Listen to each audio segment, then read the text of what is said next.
Drama की starting में हम यहाँ पर देखते एक वेडिंग सीन को, जहाँ पर हम हमारे डिसेबल्ड सीईओ मिस्टर किम को देखते। सभी लोग यहाँ पर ब्राइड का इंतजार कर रहे होते हैं एंड अब यहाँ पर तो ब्राइड की एंट्री हो जानी चाहिए, पर नहीं, वो लोग काफी समय तक वेट करते हैं लेकिन वहाँ पर कोई नहीं आ पाता। वही दूसरी ओर कुछ लोग तो बातें बनाना शुरू कर देते कि जरूर यहाँ पर वो ब्राइड भाग गई होगी। आखिर कोई यहाँ पर एक डिसेबल हस्बैंड थोड़ी ना चाहेगा। वही दूसरी ओर बहुत सारे लोगों को तो डाउट था कि ये शादी शायद से जबरदस्ती हो रही है, लेकिन यहाँ पर हम किम को देखते जो कि खुश था बिकॉज उसे शादी नहीं करनी थी और वो सचमुच खुश है। इफ ब्राइड भाग गई है तो ऐसे भी उसे इस शादी से कोई लेना देना नहीं था। और हम यहाँ पर देखते हैं जियांग फैमिली को, जहाँ पर उनकी बेटी सचमुच भाग चुकी थी। अंकल आंटी दोनों इस चीज़ की वजह से एक दूसरे के साथ झगड़ रहे थे और शादी को कैंसिल करने की बात कर रहे थे, पर उन्हें पता होता है कि खुद से शादी कैंसिल करना मतलब खुद के पैरों पर कुल्हाड़ी मारना। उनके फैमिली के पास इतनी ताकत नहीं है जहाँ पर वो किम की फैमिली के साथ टक्कर ले सके। वही दूसरा यहाँ पर उनकी बेटी जेनी को देखते हैं, जो कि यहाँ पर अपने सिस्टर के बदले शादी करने के लिए रेडी हो जाती है। एंड बाद में यहाँ पर वो एंटर करती है उस वेडिंग हॉल में, जहाँ पर किम जैसे उसे देखता है वो गुस्से में उस रिंग को फेंक देता है एंड कहता है कि तुम्हें यहाँ पर किसी भी चीज़ को लेकर सीरियसनेस नहीं है, इसलिए मैं इस शादी को नहीं करना चाहता। जेनी यहाँ पर इस मामले को बहुत अच्छे से हैंडल करती है। वो सभी से कहते कि माफ़ करना, मेरे फ्यूचर हस्बैंड बहुत ज़्यादा ही इम्पेशेंट पर्सन है और गुस्सा तो किसको नहीं आएगा, मैं रेडी होने में थोड़ा ज़्यादा लेट हो गई। जिसके बाद में यहाँ पर वो उस रिंग को उठाती है एंड कहती कि मुझे माफ़ कर देना, गलती मेरी है क्योंकि मैं देरी से आई हूँ, लेकिन मैं यहाँ पर अब तुम्हें सामने से प्रपोज करना चाहती हूँ शादी के लिए। जिसके बाद फाइनली उन दोनों की शादी हो ही जाती है एंड यहाँ पर होस्ट उन दोनों को हस्बैंड एंड वाइफ अनाउंस कर देता है। जिसके बाद वो लोग यहाँ पर अपनी वेडिंग की फोटोज भी लेते हैं। अब इस चीज़ से तो यहाँ पर जेनी एक बात ज़रूर समझ जाती है कि किम इतना ईजी गोइंग पर्सन नहीं है, अगर यहाँ पर उसके साथ रहना होगा तो फिर बहुत डिफिकल्टी सहनी ज़रूर पड़ेगी। वही दिल से यहाँ पर रात हो जाती है, जहाँ पर जेनी तो किम के साथ बड़े प्यार से बात करी थी और किम को एक बात का तो यहाँ पर अंदाजा था कि कोई भी लड़की एक ऐसे लड़के से शादी नहीं करना चाहेगी जो कि डिसेबल्ड है। विच मीन्स किम को लग रहा होता है कि जेनी भी यहाँ पर सिर्फ नाटक करने के लिए और अच्छी बनने का दिखावा कर रही है। तब यहाँ पर वो सब बोलने लग जाता है कि मुझे शार लेना है और वो जानबूझकर उसे सताना चाहता था, जो चीज़ यहाँ पर जेनी खुद भी समझ जाती है और वो किम से एक दो कदम हमेशा आगे होती है। वो उसे कहते कोई बात नहीं, हम तुम्हारे कपड़े को अनड्रेस करते और फिर मैं तुम्हें लेकर यहाँ पर बाथरूम में चली जाऊंगी। ऐसा बोलते हुए यहाँ पर वो आगे बढ़ती है। किम को नहीं लग रहा था कि जेनी सचमुच यहाँ पर से अनड्रेस करना शुरू करेगी, बट यहाँ पर वो उसे सचमुच अनड्रेस कर रही होती है, जहाँ पर किम को उसे रोकना पड़ता है। जेनी कहते हैं कि शर्मा क्या रहे हो, अब तुम यहाँ पर हस्बैंड एंड वाइफ है एंड तुमने तो मुझसे कहा कि तुम्हें शार लेना है। जिसके बाद दोनों के बीच यहाँ पर फिजिकल फाइट होने लग जाती है, ड्रेसिंग को लेकर और अनड्रेसिंग को लेकर। लेकिन इतने में यहाँ पर किम का पर्सनल असिस्टेंट आ जाता है, जो कि उसकी इन्हीं सभी चीज़ों का ध्यान रखा करता है। वो आकर यहाँ पर जेनी को अपना इंट्रोडक्शन देता है, जिसके बाद यहाँ पर वो उसे लेकर बाथरूम में चला जाता है। लेकिन हम यहाँ पर इस पर्सनल असिस्टेंट के तेवर को देखते हैं, जो कि बिल्कुल अलग निकलता है। उसे यहाँ पर किम को अपना बॉस मानना चाहिए, बट नहीं, वो तो किम को ही सुना रहा होता है। वो यहाँ पर किम को सुना रहा होता है कि देखो, मैडम ने कहा है कि कोई भी यहाँ पर एक्स्ट्रा ओवर स्मार्ट बनने की जरूरत नहीं है, जिस तरीके की चीज चलनी चाहिए वैसी होना चाहिए, वरना यहाँ पर मैं तुम्हारी लाइफ को हेल बनाकर रख दूंगा। ये सब कुछ सुनकर यहाँ पर किम को गुस्सा आ जाता है और वो उसे अपने आप से दूर धक्का दे देता है, जहाँ पर उस असिस्टेंट को और गुस्सा आ जाता है एंड वो कहता है कि भूलो मत, अभी तक यहाँ पर तुम्हारी रियल मॉम की अस्थियां मैडम के पास में, अगर उसे चाहते हो तो चुपचाप यहाँ पर वही करो जैसा हम तुम्हें यहाँ पर करने के लिए बोलते हैं। एंड इतने में यहाँ पर वो उसे बुली करना शुरू कर देता है, उसके ऊपर पानी फेंकने लग जाता है। जेनी को यहाँ पर किम के चिल्लाने की आवाज़ आती है, इसलिए वो चेक करने के लिए जाती है कि आखिर क्या हो रहा है, और वो चीज़ को देखकर वो यहाँ पर हैरान हो जाती है, जहाँ वो तुरंत ही भाग कर जाती है एंड उस असिस्टेंट को जोर से थप्पड़ मारकर वहाँ से भगा देती है। किम को बिलीव नहीं हो रहा था कि जेनी उसका साइड ले रही है। इतने में यहाँ पर वो उससे खुद माफ़ी मांगती है कि उसे इन चीज़ों का ध्यान देना चाहिए था। किम उससे पूछने लग जाता है कि तुम क्यों माफ़ी मांग रही हो, तो वो उसे बताते कि बिकॉज यहाँ पर मुझे एक बार चेकअप ज़रूर करवाना चाहिए था कि यहाँ पर पर्सन ठीक भी है या फिर नहीं, इस वजह से, और ऐसे भी मैं तुम्हारी वाइफ हूँ, मेरी भी तो कुछ रिस्पॉन्सिबिलिटीज बनती है। एंड यहाँ पर वो उसके हेयर को ड्राई करने लग जाती है, साथ साथ सोचती भी है कि एक डिसेबल पर्सन जरूर है, लेकिन दिल का बुरा इंसान नहीं है। और आज जो असिस्टेंट ने किया वैसा कोई भी इंसान कर सकता है उसके साथ, विच मीन्स जेनी को यहाँ पर सभी प्रिकॉशंस लेने पड़ेंगे पहले से ही। इसके बाद में यहाँ पर नेक्स्ट मॉर्निंग आ जाती है और वहाँ के स्टाफ को खाना उन्हें सर्व करना पड़ता है, जहाँ पर उन दोनों की क्लोजनेस को देखकर बहुत ज्यादा गुस्से में आ रहा था। वो दोनों के दोनों यहाँ पर एक दूसरे से बड़े प्यार से बात भी कर रहे होते कि इतने में यहाँ पर किम और जेनी उन दोनों को कॉल आ जाते, तो वो लोग अलग अलग सेपरेटली चले जाते उस कॉल को पिक करने के लिए। और उस समय हमें यहाँ पर एक सीक्रेट पता चलता है कि किम एक्चुअल में एक डिसेबल पर्सन नहीं है, वो सचमुच अपने व्हीलचेयर से खड़े होकर अपने कॉस्ट्यूम को सिलेक्ट कर रहा था। अब जहाँ पर जेनी जाने वाली है और किम जाने वाला है, वो दोनों सेम इवेंट ही होते, विच मीन्स दोनों के दोनों एक दूसरे से जरूर मिलेंगे। बट क्या वो दोनों एक दूसरे को पहचान पाएंगे? बिकॉज ये जो इवेंट था उसमें सभी लोगों ने आई मास्क पहन कर रखे थे, जो कि यहाँ पर उनके हाफ ऑफ द फेस को हाइड कर रहा होता है। हम यहाँ पर जेनी को देखते हैं जो कि एक अनजान लोग के साथ डांस करी थी, और उस समय वो अपनी कंपनी के कॉर्पोरेशन के बारे में बात कर रही होती, एक अलग टेक्नोलॉजी के बारे में। और उस समय यहाँ पर पर्सन उस टेक्नोलॉजी में बहुत इंटरेस्टेड था, लेकिन धीरे धीरे वो यहाँ पर जेनी की तरफ क्लोज होता जा रहा था, और ये चीज जेनी भी नोटिस कर रही थी। जेनी तो यहाँ पर वैंग को वार्निंग में देती है, बट फिर भी वो सुधरता नहीं है, बिकॉज उसे लगता है कि उसके पास इमेंस पावर है जिसका वो मिसयूज कर सकता है, और वो ठीक वैसे ही करता है। लेकिन जेनी यहाँ पर उसे जोर से थप्पड़ मार देती है, इतना कि उसके फेस से वो मास्क भी हट जाता है। सभी लोग यहाँ पर वैंग को देख पा रहे थे, और वैंग जेनी को यहाँ पर धमकी दिए जा रहा था कि तुम्हें पता भी है कि मैं कौन हूँ, मैं यहाँ पर तुम्हारी एंटायर लाइफ को खराब करके रख सकता हूँ। हम यहाँ पर किम को देखते जो कि उसी इवेंट में मौजूद था, एंड वो ये सब कुछ सुन रहा होता है कि किस तरीके से यहाँ पर एक लड़की मिस्टर वैंग के साथ पंगा लेने की कोशिश कर रही है, और वो सचमुच बहुत इंटरेस्टेड हो जाता है, बिकॉज अक्सर लोग यहाँ पर अपने से बड़ों से जिनके पास पावर है उनके साथ टक्कर असल में नहीं लिया करते, भले ही वो इन चीजों में सही क्यों ना हो। लेकिन वही दूसरी जेनी होती है जो कि वैंग को बड़े अच्छे से सबक सिखाती है। वो उसे और मारने जाने वाली थी, बट के मुद्दे में आकर उसे वहीं पर रोक देता है, एंड यहाँ पर मिस्टर वैंग को वहां से जाने के लिए कहता है, ये कहते हुए कि जो कुछ भी हुआ फिलहाल उस चीज को हमें यहीं पर भूल जाना चाहिए। वैंग कहता है कि मैं इस लड़की को ऐसे माफ नहीं करूंगा, इसने सभी के सामने मेरी बेइज्जती की है, तो फिर आज रात मैं इसे अच्छा सबक सिखा कर रहूंगा। ये सुनते किम समझ जाता है कि वैंग सीधी उंगली से नहीं मारने वाला है, इसलिए वो उसे बताने लग जाता है और याद दिलाने लग जाता है उसके डैड के न्यू इन्वेस्टमेंट प्लान को लेकर। और जैसे वो उसकी बात करता है वैंग समझ जाता है कि वो कौन पर्सन है, इसलिए यहाँ पर वो चुपचाप अपना मास्क लेकर वहां से जाने लग जाता है। जेनी उसे यहाँ पर थैंक यू बोलते और वहां से जाने लगती, बट किम उसे रोकता है एंड कहता है कि तुम इन्वेस्टमेंट के बारे में मुझसे बात नहीं करना चाहोगी। जेनी उस समय यहाँ पर उसके रिंग को नोटिस करती है एंड सोचती भी है कि कुछ देखा देखा सा लग रहा है। वही दूसरा यहाँ पर दोनों डांस करते हुए अपनी टेक्नोलॉजी के बारे में बात करना शुरू कर देते हैं। वही दूसरा जब वो लोग डांस कर रहे होते और इस चीज के बारे में बात कर रहे होते, जेनी का ध्यान सिर्फ और सिर्फ यहाँ पर उस रिंग की तरफ था, लेकिन इतने में यहाँ पर उसे क्लिक हो जाता है, यानी कि उसे याद आ जाता है कि वो रिंग उसने कहाँ देखी है, एंड उसे याद आता है कि वो रिंग तो यहाँ पर उसने अपने हस्बैंड किम के हाथ में देखी है। बट ये पर्सन किम नहीं हो सकता, बिकॉज किम तो यहाँ पर एक डिसेबल्ड पर्सन है जो कि व्हील चेयर पर रहता है, और ये पर्सन तो यहाँ पर कितने स्ट्रांगली अपने पैरों पर खड़े होकर आराम से डांस भी कर पा रहा है। पर अगर देखा जाए तो रिंग डिट्टो सेम है, उसमें जरा सा भी डिफरेंस बिल्कुल नहीं है, इसलिए यहाँ पर जेनी को थोड़ा डाउट होने लग जाता है। वह दूसरा जब जेनी वहां से जाने लग जाती है उस समय किम यहाँ पर उसे अपना कार्ड दे देता है, और उसे पता होता है कि लड़के उसे ढूंढते हुए वापस जरूर आएगी। जेनी वहां से चली जाती है, किम को उसके असिस्टेंट का कॉल आता है जो उसे यहाँ पर बता रहा होता है कि उसे यहाँ पर फैमिली बैंक्वेट में भी जाना है, जहाँ जाने से वो सख्त मना कर देता है। उसके बाद में हम यहाँ पर जेनी को देखते हैं जो कि उसी जगह पर जा रही होती है, यानी कि घर पर, जहाँ पर सभी लोग उनका इंतजार कर रहे थे। और उस समय यहाँ पर उसे कॉल करके कहा जाता है कि मेक श्योर करना किम भी वहाँ पर है, जिसके बाद किम को तो यहाँ पर जाने के साथ वहाँ जाने पड़ता है।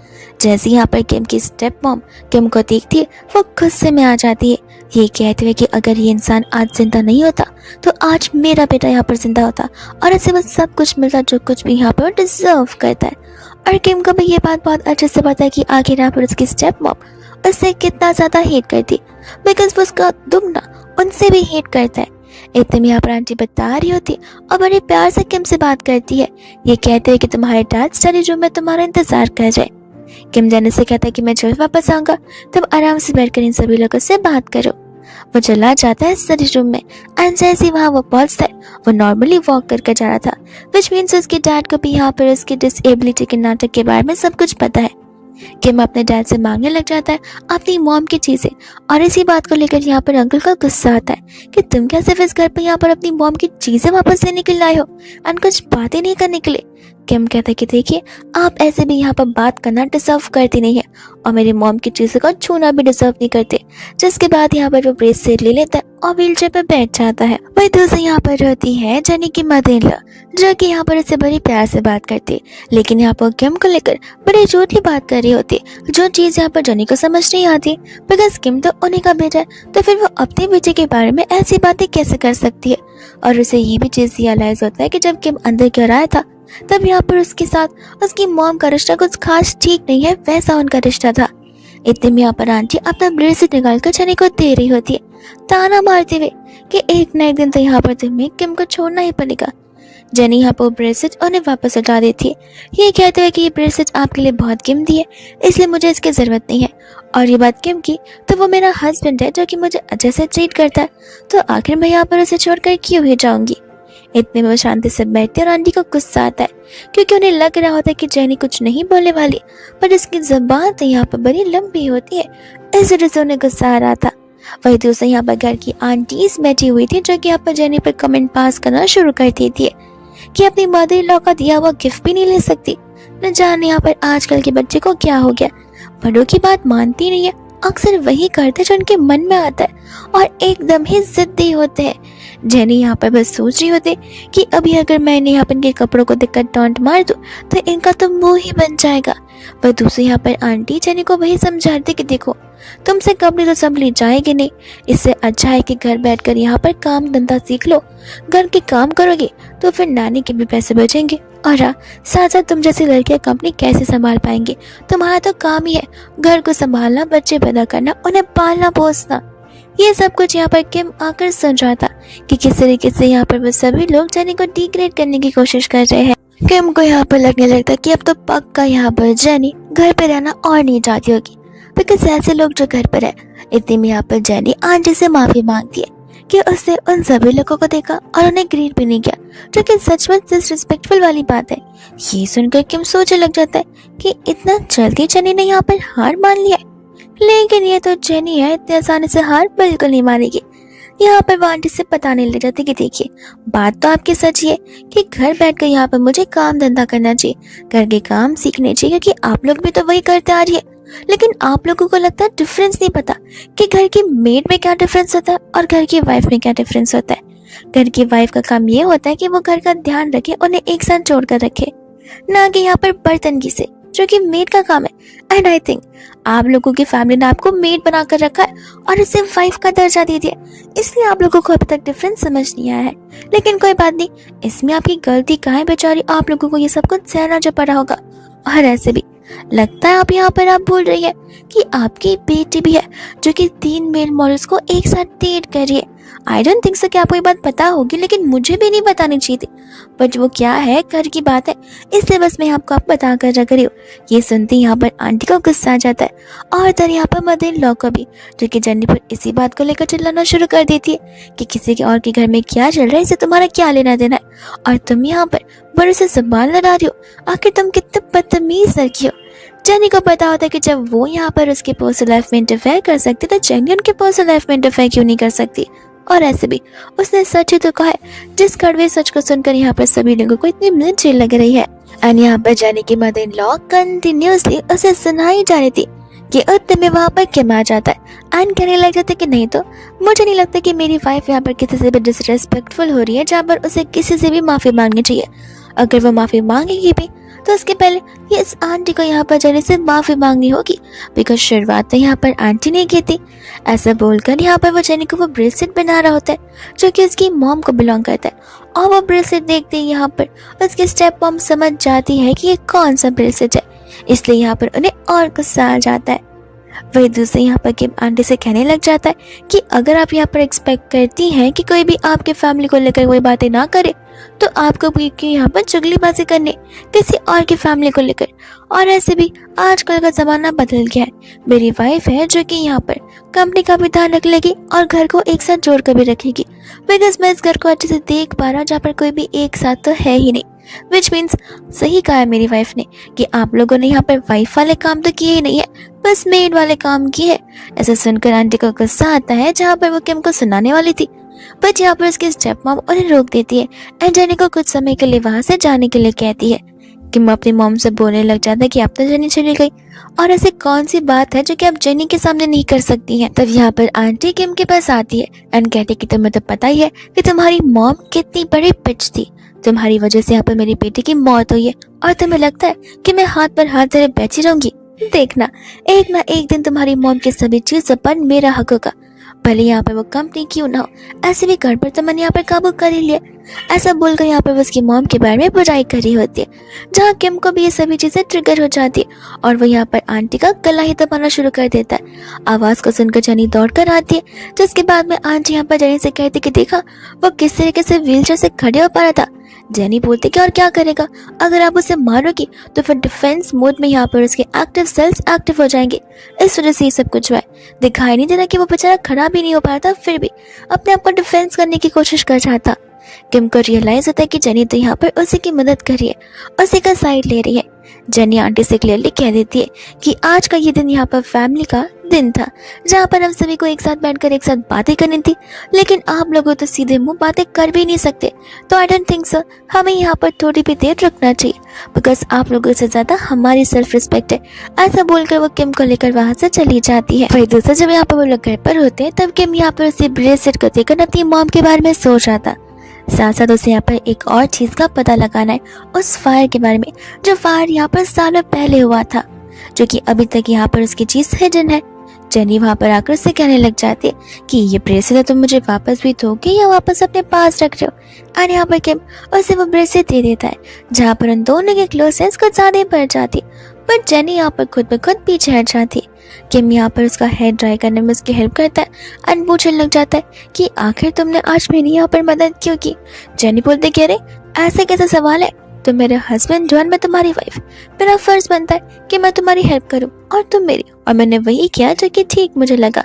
ऐसा बोलने पर यहाँ पर दोनों एक दूसरे को बस देख ही जा रहे थे, जहाँ पर जेनी गुड नाइट बोलकर जाती तो है, लेकिन रजन आकर यहाँ पर उसे किस करके जाती है, जो चीज यहाँ पर किम ने बिल्कुल भी नहीं एक्सपेक्ट की थी। फिर इसके बाद में हम यहाँ पर देखते हैं जेनी को, जो कि मॉर्निंग में उठकर आराम से खाना बना रही थी, कि इतने भी वहाँ पर उस घर पर उसके मॉम डर आ जाते, जो कि गुस्से में यहाँ पर उसे किचन से लिविंग रूम तक लेकर आते और अपने साथ यहाँ पर चलने के लिए बोलते, किसके पास, उसके मदर इन लॉ के पास, ताकि वहां पर जाकर जेनी माफी मांग सके कल जितने भी बदतमीजी उससे वहां जाकर की है। तो जेनी बोलते कि मुझे बिलीव नहीं हो रहा कि घर की बात या फिर आप लोगों को बताने की क्या जरूरत थी, मैंने ऐसा कौन सा काम कर दिया जो कि आंटी मेरी मदर इन लॉ ये सारी कंप्लेन आपको आकर कर रही है।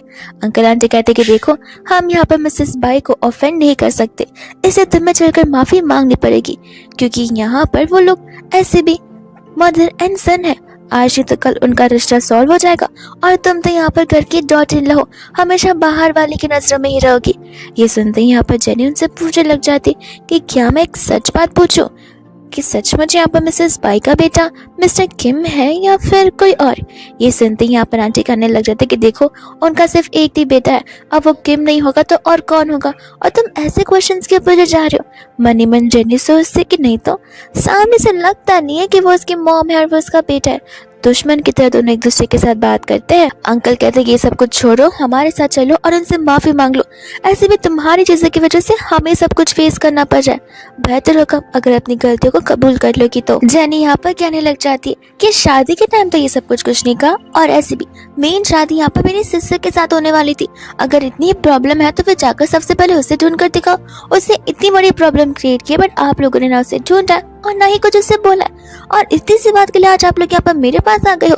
इतने में यहाँ पर अंकल आंटी किम को लेकर भी सुना रहे होते, पर जेनी उन्हें शांत करवाती है, बिकॉज किम घर पर था एंड आकर यहाँ पर वो अंकल आंटी के ताने सुन लेता है। पर दूसरा जब यहाँ पर वो अपने डैड को उल्टे जवाब दे रही थी, अंकल गुस्से में आकर यहाँ पर जेनी को तो थप्पड़ भी मार देते, और तब किम बाहर आकर कहने लग जाता कि फादर इन लॉ ये कैसा बिहेवियर है, अंकल कहने लग जाते कि देखो, मैं इसका तो डैड हूं ना, और ऐसे छोटी मोटी चीजें तो हो जा करती। बट किम कहता कि नहीं, आपकी बेटी अब यहाँ पर बड़ी हो चुकी है, लगता आपको पता नहीं है कि वो इतने रिस्पॉन्सिबल तो जरूर है जहाँ पर आपको इसे थप्पड़ मारकर कुछ सिखाने की जरूरत नहीं है। और ऐसे भी आप किस चीज के लिए यहाँ पर आए हैं। तब अंकल यहाँ पर उसे बताने लग जाते कि कल उससे अपनी मदर इन लॉ को डिसरिस्पेक्ट किया था, इस वजह से वो फैमिली के मैटर को सॉल्व करने के लिए आए हैं। तब यहाँ पर किम से क्लियरली कह देता कि देखिए, ये फैमिली मैटर मेरा फैमिली मैटर है, जेनी भी इस घर का एक हिस्सा है और हम खुद ही सॉल्व कर लेंगे। इन चीज़ों के लिए यहाँ पर आपको आकर उसे दोषी ठहराने की जरूरत नहीं है। जब कल आप लोग वहाँ पर प्रेजेंट नहीं थे तो आप लोगों को पता नहीं कि क्या क्या हुआ था, इसलिए वन साइड स्टोरी सुनकर एक्शंस मत लीजिए। और अगर आप लोग यहाँ से जाएंगे तो बेहतर होगा, बिकॉज सुबह का टाइम है और मैं मेरी वाइफ के साथ टाइम स्पेंड करना चाहता हूँ शांति से। जिसके बाद अंकल आंटी सॉरी बोलकर वहां से चले जाते हैं। वही दूसरी यहाँ पर जेनी उसे बताने लग जाती है कि शाम को उसे किसी काम से बाहर जाना होगा। तो किम भी उसे कहते हैं कि ठीक है, सेफली जाना और सेफली आ जाना। फिर उसे आते आते यहाँ पर रात हो जाती है। जेनी घर पर आती है और किम को बुलाती भी है, बट किम का कोई रिस्पॉन्ड नहीं होता है। तो उसे कमरे में जाकर चेक करती है जहाँ पर कोई तो शार ले रहा था, और वो देखती है तो किम आराम से खड़े होकर शार ले रहा था। और वह समझ जाती कि ये इंसान उसे अभी तक उल्लू बनाता है। तो वो जानबूझकर उसके व्हीलचेयर को डोर से दूर रख देती है और पीछे जाकर शांति से खड़ी हो जाती है। किम जब यहाँ पर बाहर निकलता तो वो खुद सोचता है कि व्हीलचेयर यहाँ से वहाँ कैसे चली गई, मैं तो ठीक दरवाजे के बाहर छोड़ कर गया था। लेकिन इतने में यहाँ पर से जेनी की आवाज सुनाई देती है एंड यहाँ पर फिर वो खुद ब खुद नीचे गिर जाता है।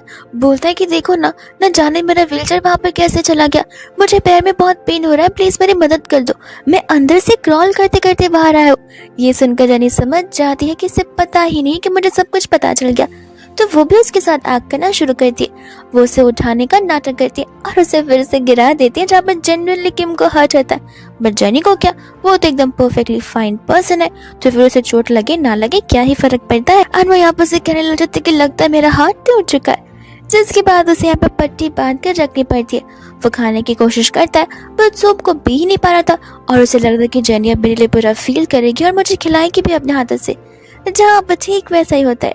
जेनी उसे बताती है कि ये सूप मैंने स्पेशली आज तुम्हारे लिए बनाया, बिकॉज क्या है ना, मैंने सुना है ऑक्सबोन का सूप पीने पर यहाँ पर लेग्स में ताकत आती है, और इसी तरीके से तुम पूरा दिन अगर सूप पीते रहोगे तो पक्का यहाँ पर तुम्हारे लेग्स ठीक हो जाएंगे। और वो जानबूझकर उसके पैरों पर गर्म सूप डाल देती है, जिस वजह से वो खड़ा हो जाता है और वो उसे कहती है कि देख रहे हो कितना जल्दी ये सूप काम आ गया, अब मैं समझ गई कि यहाँ पर तुम्हारे पैर कितने जल्दी ठीक हो गए, विच मीन्स दुनिया भर के यहाँ पर डिसेबल पर्सन के पैर ठीक हो सकते। तब यहाँ पर कि मुझसे कहने लग जाता है कि तुम जानबूझकर मुझे ऐसे खिला रही थी। जेनी बोलती कि मुंह बंद रखो, अब तक तुम यहाँ पर डिसेबल पर्सन नहीं थे और तुमने मुझसे ये बात छुपाई, और क्या सोचकर छुपाई। सभी लोग यहाँ पर तुम्हें पावरलेस समझते हैं सिर्फ और सिर्फ तुम्हारी डिसेबिलिटी की वजह से। और ऐसे भी मैं तुम्हारी वाइफ हूँ, तुम कब तक ये बात मुझसे छुपाना चाहते थे या फिर जानबूझकर ये सब कुछ कर रहे थे। देखो, हम हस्बैंड एंड वाइफ है और इतना तो मैं यहाँ पर तुमसे एक्सपेक्ट कर सकती हूँ कि मैं सब कुछ जानने का पूरा हक रखती हूँ। तब यहाँ पर वो उसे कहने लग रहे थे कि देखो, अगर ये बात हम दोनों के बीच में हो तो ज्यादा बेहतर है। मेरे डैड को भी यहाँ पर इस चीज के बारे में बता रखा है, और ऐसे भी घर की सिचुएशन की वजह से मुझे सब कुछ करना पड़ रहा है जानबूझकर अपने आप को सपोर्ट करने के लिए और मेरे खुद के रीजन से। ये सुनने के बाद यहाँ पर जेनी को उसके और उसके मॉम का रिलेशन याद आने लग जाता है। इस वजह से यहाँ पर वो उसे कुछ बोलती नहीं है और उस चीज को एक्सेप्ट कर लेती है। जिसके बाद में यहाँ पर वो उसे उठाकर वेडिंग तो ले जा रहा होता है और यहाँ पर वो उसे वेडिंग नाइट को लेकर टीज करना शुरू कर देता है। जेनी बोलते कि माना तुम डिसेबल पर्सन नहीं हो, लेकिन मैं तुम्हें बना जरूर सकती हूँ। ऐसा सुनकर यहाँ पर वो हंसने लग जाता है, जहाँ पर वो उसे गुड नाइट बोलकर प्यारा सा फोरहेड किस करके वहां से चला जाता है। नेक्स्ट डे वो लोग चले जाते हैं यहाँ पर अपने ओल्ड हाउस में, जहाँ पर जानबूझकर जेनी और किम एकदम लवी डवी कपल्स जैसे बिहेव करते, स्पेशली आंटी के सामने। इतने में यहाँ पर जेनी को वॉमिट फील होता है, वो वहां से भाग कर चली जाती है।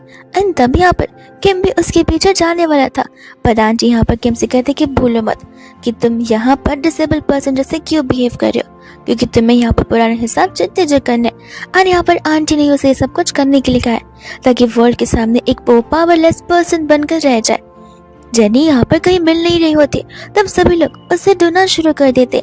एंड जेनी यहाँ पर एक ऐसे कॉरिडोर में चली जाती है जहाँ पर एक पर्सन का नाम लिखा हुआ था जो कि किम का यहाँ पर एल्डेस्ट ब्रदर होता है, जिसके बारे में आज तक ना ही जेनी को पता है और ना ही किसी आउटसाइडर को।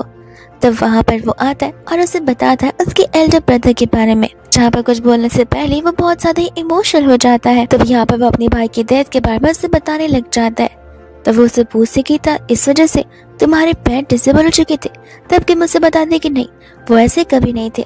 मुझे अक्सर यहाँ पर सब कुछ करना पड़ता है ताकि मैं यहाँ पर मेरे स्टेप मॉम को रीपे कर सकूं इस चीज को लेके, और उन सभी को दिखा सकूं कि मैं कितना एक पावरलेस और लेम पर्सन हूँ।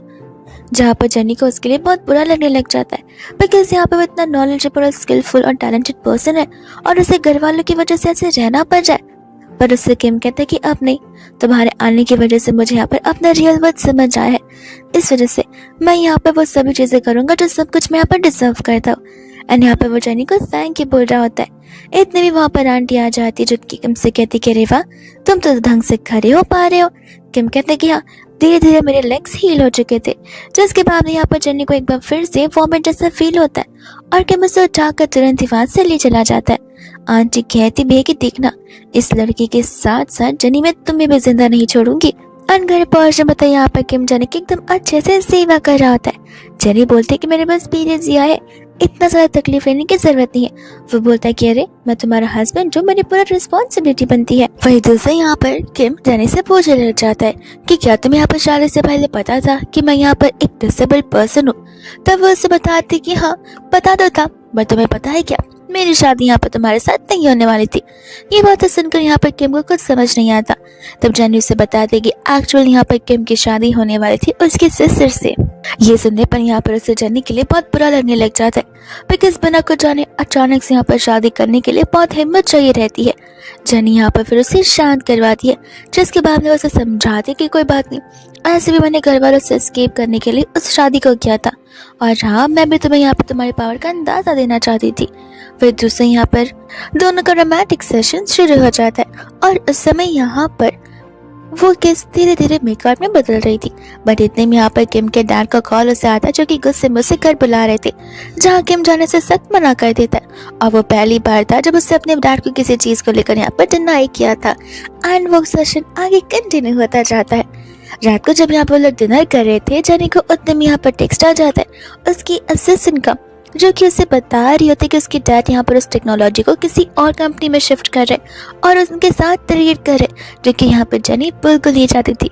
फिर उसे यहाँ पर वो मास्क वाले इवेंट का याद आता है और उस पर्सन के बारे में जिस पर्सन ने यहाँ पर अपना पूरा नाम मिस्टर वैन बताया था।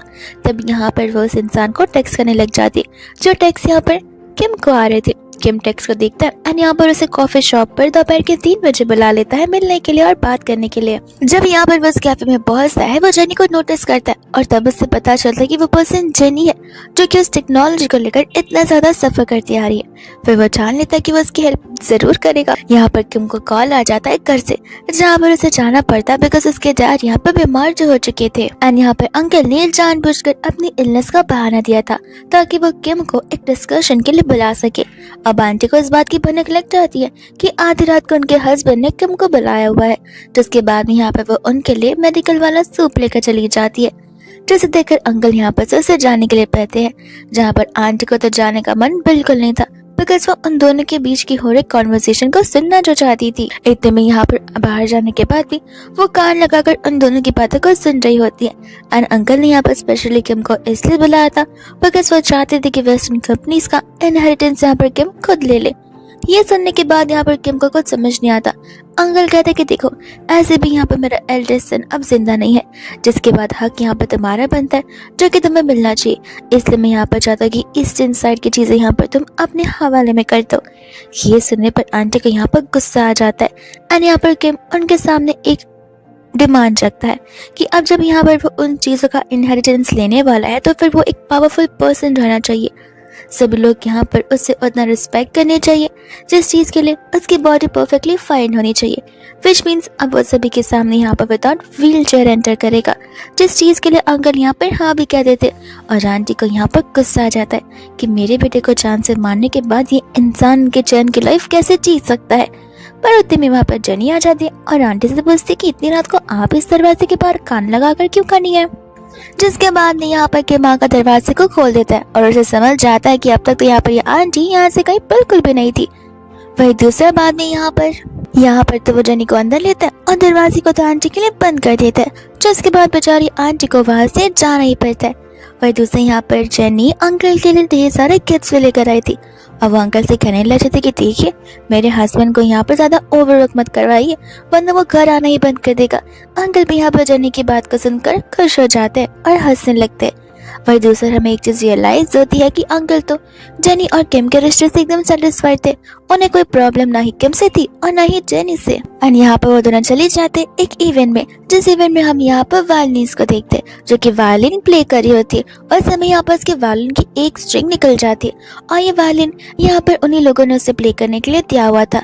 जिस तरह से यहाँ पर मैनेजर आकर उससे कंपेंसेशन मांग रहा था जो कि बहुत ही ह्यूज अमाउंट था। अब यहाँ पर जैसे के पास इतने पैसे होते नहीं है, जिस तरह से मैनेजर यहाँ पर उससे वियर तरीके से बात करना शुरू कर देता है और उस समय किम ने आकर जैसी की वहाँ पर मदद की थी। वही दूसरे यहाँ पर जैसी और किम दोनों का इंट्रोडक्शन देते और जैसी को रियलाइज होता है कि किम तो डिसेबल पर्सन नहीं है तो फिर मुझसे क्यों कहा गया कि इसके पैर काम नहीं करते। इतने में वहाँ पर जेनी आ जाती है और जैसी यहाँ पर वो जैसी को देखती है वो उसे तुरंत ही लेकर साइड में चली जाती है बिकॉज वो यहाँ पर उसकी सिस्टर जो होती है जो कि शादी से भाग चुकी थी। यहाँ पर वो अंदर जाने के बाद उससे पूछने लग जाती कि आखिर तुम इस इवेंट में क्या कर रही हो। जैसे उसे बताने लग जाती कि जो पैसे मैं लेकर भागी थी वो सब खत्म हो गए, इसलिए अपने आप को सपोर्ट करने के लिए मैंने छोटी मोटी चीजें करना शुरू कर दी है। जेनी को यहाँ पर उसके ऊपर गुस्सा आ जाता है बिकॉज सब बना बनाया प्लान यहाँ पर कम्प्लीटली स्पॉइल कर देगी। जिस तरह से यहाँ पर किम को भी बहुत हर्ट होगा, इसलिए यहाँ पर वो उसे चुपचाप घर जाने के लिए कहती है और घर में जाने के लिए बोलती है। जैसे बोलने लग जाती कि नहीं मैं वो नहीं करना चाहती जो कि तुम सब मुझसे यहाँ पर करवाना चाहते हो। जेनी बोलते कि ठीक है जो मन में आए करो, लेकिन इतना बाहर घूमने की जरूरत नहीं है और खासकर किम के सामने आने की जरूरत नहीं है जिसके साथ तुम शादी करने वाली थी पर तुम उसी दिन भाग गई थी उसे छोड़कर। जैसे वे गुस्से में वहां से चली जाती है वही दूसरे वहां पर किम आ जाता है पूछने के लिए कि सब कुछ ठीक भी है या फिर नहीं। वही दूसरे जब वो बाहर निकलती है तब यहाँ वो किम को देख लेती है और किम को यहाँ पर जैसी सारी सच्चाई बता देती है कि किस तरीके से उसकी इन रियलिटी में शादी जैसी के साथ होने वाली थी बट उसके भागने की वजह से उसकी शादी जेनी के साथ हो गई। इस बात को जानने पर किम को समझ ही नहीं आता है, मतलब उसे बिलीव ही नहीं होता कि वो जैसी है। जैसे यहाँ पर जेनी आती है वैसे यहाँ पर वो उन दोनों को इतना क्लोज देखकर गुस्से में वहां से चली जाती है। जिसके बाद हम यहाँ पर देखते हैं आंटी को और आंटी ने सभी की सभी बातें सुन ली होती है। वह दूसरा घर जाकर यहाँ पर किम जेनी को समझा रहा होता है कि वो तो एक्चुअल में यहाँ पर जैसी को थैंक यू बोलना चाहता है बिकॉज अगर जैसी वहां से नहीं भागी होती तो फिर उसका यहाँ पर उसे जेनी के साथ शादी करने का मौका कहाँ से मिलता। इन जैसे की वजह से यहाँ पर वो बहुत खुश रहता है। लेकिन यहाँ पर जेनी को समझ नहीं आता बिकॉज अगर यहाँ पर किम को सच्चाई पता चली कि जेनी ने यहाँ पर जैसी को भागने के लिए कहा था और ये शादी एक कैलकुलेटिव शादी है तो शायद से यहाँ पर किम अपसेट जरूर हो सकता है। वही दूसरे टाइम यहाँ पर दोनों एक दूसरे को किस करने लग जाते हैं। वही दूसरे हम यहाँ पर देखते हैं आंटी को जो कि यहाँ पर पर्सनली बुला लेती है जैसी को उनसे बात करवाने के लिए और वह जैसी को बताने लग जाते कि देखो मुझे सभी सच्चाई पता है तो मेरे सामने यहाँ पर कुछ छिपाने की कोशिश भी करना मत। जैसे उनसे पूछने लग जाती कि आखिर आप चाहती क्या है। आंटी बोलते कि देखो मैं भी जानती कि तुम यहाँ पर किम के साथ शादी करना चाहती हो और मैं भी सेम चीज चाहती हूँ बिकॉज जेनी से ज्यादा मुझे यहाँ पर कैपेबिलिटी तुम्हें लगती है और तुम बहुत डिजर्व करते हो। इस वजह से तुम फिक्र मत करो, सब कुछ मैं यहाँ पर हैंडल कर लूंगी, तुम्हें बस कुछ चीजें करनी होंगी। जहाँ पर वो इसके कान में प्लान बताने लग जाती है और यहाँ पर जैसे वैसे ही करने के लिए रेडी हो जाती है जैसे आंटी उसे बोल रही है। और आंटी को पता ही होता है कि रूमर सच थे कि इनकी जो सेकंड बेटी है उसे जो बोलो उसे सब कुछ ठीक लगता है और वो एक डम पर्सन है, इसी लोगों की बातों में आसानी से आ जाती है। वही दूसरा जब यहाँ पर बात करके बाहर निकलती है तब यहाँ पर जेनी जैसिका बाहर ही वेट कर रही थी। जैसे चिल्लाने लग जाती कि ऐसे उसे यहाँ पर किसी ने किडनैप कर लिया हो। जेनी बोलते चिल्लाना बंद करो मैं ही हूँ। अब वही दूसरे यहाँ पर वो उसे कहने लग जाते कि देखो मैंने तुमसे पहले कहा था कि किसी से मिलने की जरूरत नहीं और यहाँ पर किसी के साथ इंटरैक्ट करने की भी जरूरत है बिकॉज तुम यहाँ पर चीजों को और बिगाड़ दोगी। जैसे बोलने लग जाते कि नहीं तुम्हारी वजह से मैं घर से भागी थी, अब यहाँ पर मैं चीजों को और नहीं दबा कर रखना चाहती हूँ। तब यहाँ पर जेनी उसे याद दिलाती कि देखो तुम खुद ये शादी नहीं करना चाहती थी बिकॉज यहाँ पर वो पर्सन डिसेबल था। मैंने तो तुम्हें बस आइडिया दिया था, आइडिया पे वर्क करना या ना करना तुम्हारे पर था। तुम इंटरनेट पर सर्च करती तो वो लोग भी तुम्हें सेम आइडिया देते। अब इस चीज के लिए तुम उन लोगों को थोड़ी ना ब्लेम करती। जिसके बाद यहाँ पर वो उसे लेकर सीधा ही घर पर चली जाती है, जहाँ पर वो डैड से कंप्लेन करने लग जाती है कि जेनी उसे बुली करते हुए यहाँ तक लेकर आई है। जेनी जैसे उसे बोलती कि जरा एक्सप्लेन तो करना कि मैंने तुम्हें यहाँ पर बुली कैसे किया, बिकॉज मैं तो शांति से तुम्हें घर पर लेकर आई हूँ, लेकिन तुम ही हो जो कि यहाँ पर पहाड़ बनाए जा रही हो उस छोटी सी चीज को लेकर। इतने में यहाँ पर वो उसे कहने लग जाते कि देखना मैं बहुत जल्दी यहाँ पर तुम्हारी जगह लेकर रहूंगी। जैसे उसे कहने लग जाते कि ऐसा नहीं होगा, बिकॉज तुम यहाँ पर घर पे लॉकअप होने वाली हो और घर वाले तुम्हें घर से बाहर जाने भी देंगे। इतने में यहाँ पर जेनी को किम का कॉल आता है, जहाँ पर वो उसे बता रहा था कि वो लोग तो जाने वाले हैं डैड के सप्लीमेंट्स पिक करने के लिए। इस वजह से यहाँ पर जेनी चली जाती है जैसी को वार्निंग देते हुए। जैसे ही यहाँ पर जैसे देखती है कि उसके डैड का ध्यान भटकता है, वैसे तुरंत ही वो वहाँ से निकल पड़ती है भागते हुए। वही दूसरा यहाँ पर वो लोग इवेंट के लिए रेडी हो रहे थे, जहाँ पर जेनी जानबूझकर उससे बुलाती है उसके जिप को लॉक करने के लिए। जैसे वहाँ पर किम आता है वो बहक सा जाता है एंड यहाँ पर जेनी उससे पूछने लग जाते हैं कि तुम्हें अचानक से क्या हो गया। किम ऐसा प्रेटेंड करते कि ऐसे उसने कुछ नोटिस नहीं किया हो, आने से कुछ नहीं हुआ है, लेकिन जेनी खुद ब खुद यहाँ पर से टीज करते हुए उसके पास चली जाती है एंड यहाँ पर उसके साथ फ्लर्ट करना शुरू कर देती है जानबूझकर। किम मुझसे कहता है कि देखो आज का इवेंट इतना भी इम्पोर्टेंट नहीं है, हम चाहे तो इवेंट को स्किप कर इसे आगे बढ़ा सकते, लेकिन चाहे तो बस यहाँ पर उसके साथ फ्लर्ट ही कर रही होती, जहाँ पर किम अपसेट हो जाता है। वही दूसरा में यहाँ पर जैसी को जो कि उन दोनों का फोटो क्लिक कर लेती है और उसे तब यहाँ पर मन में ठान लिया था कि वो यहाँ से जेनी को हटाकर शादी किम के साथ जरूर कर करेगी और वो चली जाती है यहाँ पर अपनी फ्यूचर मदर इन लॉ से मिलने के लिए। यहाँ पर वो आकर एनवेलप आंटी को देने लग जाती है, पर देने से पहले यहाँ पर वो आंटी से पूछती जरूर है कि ये एनवेलप और फोटोज तो मैं आपको यहाँ पर दे दूंगी, बट इसके बदले मुझे क्या मिलेगा। आंटी कहते कह रहे तुम्हारी शादी हो तो रही है ना किम से, और ऐसे भी मैं ही तुम्हारी इन चीजों में मदद करने वाली हूँ। जिसके बाद में जैसी खुशी खुशी उस एनवेलप को आंटी को दे देती है एंड आंटी का रियल प्लान ये होता है कि यहाँ पर वो जेनी की तस्वीरें सभी के सामने रिवील करे कि किस तरीके से यहाँ पर जेनी दूसरे मेंस के साथ फ्लर्ट करती है। पर जैसे यहाँ पर आंटी फोटोज को देखते हैं उन्हें गुस्सा आ जाता है, बिकॉज जेनी तो अपने हस्बैंड के साथ ही थी, अब इस चीज से थोड़ी नहीं आपको कुछ प्रूव कर पाएंगी। और उन्हें रियलाइज होता है कि जैसी डम की डम ही रहने वाली है। गुस्से में यहाँ पर उन फोटोज को फेंक कर जैसे पर चिल्लाने लग जाती है। जैसे भी गुस्से में चली जाती है कि आपने मुझे इन डिटेल क्लियरली नहीं बताया था कि कौन सा मैन होना चाहिए और आप अपनी बातों से मत मुकरिए, ऐसा बोलकर वो गुस्से में वहां से चली जाती है। वही दूसरे में यहाँ पर हमारे लवली कपल्स को देखते हैं, यानी कि जेनी को और किम को। यहाँ पर दोनों एक साथ डिनर बना रहे होते उस समय यहाँ पर जेनी को उसकी स्टाफ की तरफ से टेक्स्ट आ रहे थे मिस्टर वैन को लेकर, और उस समय उसे पता चल जाता है कि मिस्टर वैन कोई और नहीं बल्कि यहाँ पर किम भी है। तब उसे रियलाइज होती है वो अंगूठी वाली बात एंड साथ साथ वो अपने पैरों पर भी खड़ा था क्योंकि वो डिसेबल कभी था ही नहीं। इतने में यहाँ पर वो दूर चली जाती है अपने फोन से, जहाँ पर नोटिफिकेशंस में से किम उन चीजों को पढ़ लेता है और किम को रियलाइज होता है कि जेनी को यहाँ पे सब कुछ पता चल गया। पर जेनी इन बातों से यहाँ पर गुस्से में बिल्कुल भी नहीं थी। दूसरे यहाँ पर किम से प्रॉमिस करता है कि अब से लेकर यहाँ पर अपने एंड ऑफ द लाइफ तक कोई भी चीजें होंगी वो सब कुछ यहाँ पर आकर जेनी को जरूर बताएगा। जेनी बोलती कि इसमें प्रॉमिस करने वाली कौन सी बात है, हमारे हस्बैंड एंड वाइफ है, हमारी चीजें एक दूसरे को पता तो होनी ही चाहिए। और यहाँ पर उनका ये बड़ा सा मैटर एक छोटे से आर्ग्यूमेंट की वजह से सॉल्व हो जाता है। वहीं दूसरे यहाँ पर अब दोनों थोड़े से टेंस थे, बिकॉज अब तो यहाँ पर आंटी को भी पता चल चुका है कि वो शादी जो कि जेसी के साथ होने वाली थी वो जेनी के साथ हुई है, विच मीन्स अगर ये मैटर यहाँ पर बाहर तक पहुंचता है तो फिर यहाँ पर फैमिली वाले पूरा कोशिश करेंगे उन दोनों को डिवोर्स देने के लिए। उस समय यहाँ पर उन्हें घर से कॉल भी आ जाता है, जहाँ पर वो लोग इस बैटल को फाइट करने के लिए कंप्लीट रेडी थे। जेनी और किम वहाँ पर चले जाते, जहाँ पर किम के डैड उसे ऊपर बुला रहे होते एंड वे दूसरे यहाँ पर आंटी उसे एग्रीमेंट सिखाने लग जाती है। लेकिन आज के दिन यहाँ पर बातें करने के लिए बिल्कुल नहीं होता है, ये तो यहाँ पर उस आंटी की सोची समझी साजिश थी। यहाँ पर किम जैसे अपने डैड से बात कर रहा था, अचानक से यहाँ पर अंकल वहीं पर बेहोश हो जाते, बिकॉज जो जूस यहाँ पर उन्होंने पिया था उसके अंदर कुछ ऐसे मेडिसिन थे जिनकी वजह से 1 घंटे के अंदर अंदर यहाँ पर अंकल की डेथ हो जाएगी। और खुद वो स्टाफ जो कि आंटी के साथ मिला हुआ था वो यहाँ पर उन्हीं की प्लानिंग को रिवील कर देता है। ये बताते थे कि ये घर ये रूम 1 घंटे तक नहीं खुल सकता, विच मीन्स 1 घंटे बाद जब यहाँ पर दरवाजा खुलेगा सभी को पता चल जाएगा कि उनके अडॉप्टिव सन ने अपने ही फादर की मौत कर दी है कुछ इनहेरिटेंस के लिए, जिसके बाद तुम जेल चले जाओगे। यहाँ पर किम दरवाजे को तोड़ने की पूरी कोशिश करता है, बट यहाँ पर वो चीज़ पॉसिबल नहीं थी उसे, और यहाँ पर उसे अंकल के लिए बहुत बुरा लगने लग जाता है।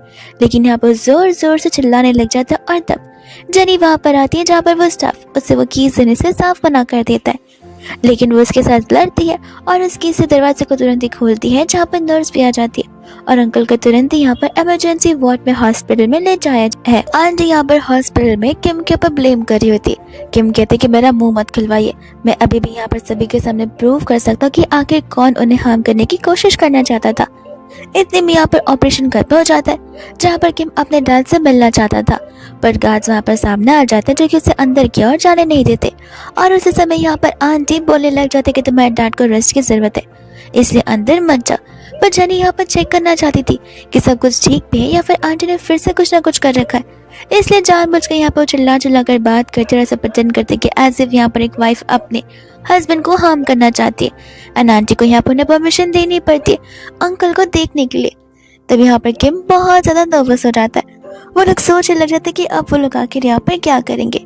एंड इतने में वो लोग यहाँ पर आंटी को कॉल पर बात करते हुए सुन लेते कि किस तरीके से यहाँ पर आंटी प्लानिंग कर रही है अंकल के डेथ की, और साथ साथ उस चीज़ का इल्जाम लगाना यानी कि किम के ऊपर, ताकि अंकल के जितने भी इनहेरिटेंस है वो आंटी के पास आ जाए और रांडेस ग्रुप की न्यू सीईओ बन जाए। इनहेरिटेंस के साथ साथ जितने भी असेट्स और जितनी भी चीज़ें होंगी वो सब कुछ उनके नाम पर आ जाएंगी और इस तरीके से यहाँ पर वो अपने बेटे का बदला पूरा कर सकती है। आंटी को यहाँ पर डाउट होता है कि कोई तो उनकी बातों को सुन जाए, तो वो जाती तो है साइड में, बट कोई वह नहीं होता बिकॉज किम और जेनी यहाँ पर कमरे के अंदर जाकर जो छिप जाते हैं और आंटी को लग रहा था कि वो अपने इस प्लान में जरूर कामयाब हो जाएंगी। वही दूसरे यहाँ पर आंटी पहुंच जाती है कंपनी में जहाँ पर रिपोर्टर्स भी आए हुए थे, बिकॉज जब यहाँ पर सीईओ बीमार पड़ चुके तो फिर किसी न किसी को तो यहाँ पर रिस्पॉन्सिबिलिटी लेनी पड़ेगी। इसलिए आंटी यहाँ पर सभी लोगों के सामने बड़ी ही मीठी छुरी बनकर सभी से बात कर रही होती है एंड बता रही होती कि अब इस कंपनी की सारी रिस्पॉन्सिबिलिटी आंटी खुद उठाएंगी जब तक उनके हस्बैंड यहाँ पर ठीक नहीं हो जाते, और वो वियर्ड से रूमर्स फैलाना शुरू कर देती। बट उसी समय वहाँ पर किम आ जाता है एक ऐसी आइडेंटिटी के साथ जहाँ पर सभी को पता होता है कि वो उन्हीं का बेटा है, विच मीन्स आंटी नहीं बल्कि यहाँ पर किम उन सब चीज़ों का भी यहाँ पर हैंडल करने वाला है।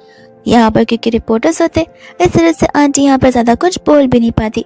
पर दूसरे में यहाँ पर जेनी को देखते हैं जो कि अंकल के उठने का इंतजार करी थी।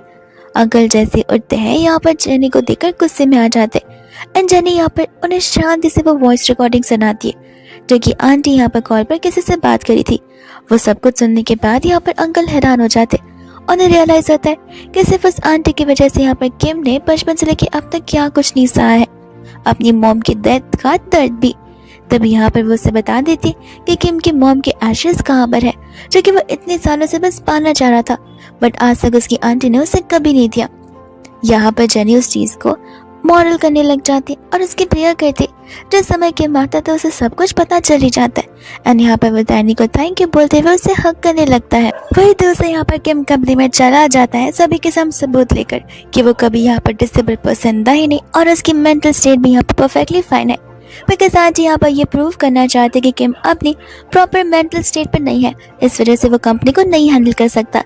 सभी बोर्ड ऑफ डायरेक्टर्स उसके अगेंस्ट होते, बट आकर यहाँ पर वो उन सभी को अलग अलग फाइल देता है जिस फाइल के अंदर उसके सेम रिपोर्ट्स होते हैं और इन रिपोर्ट्स के तहत वो कम्प्लीटली फाइन है, विच मीन्स यहाँ पर वो कंपनी को रन कर सकता है।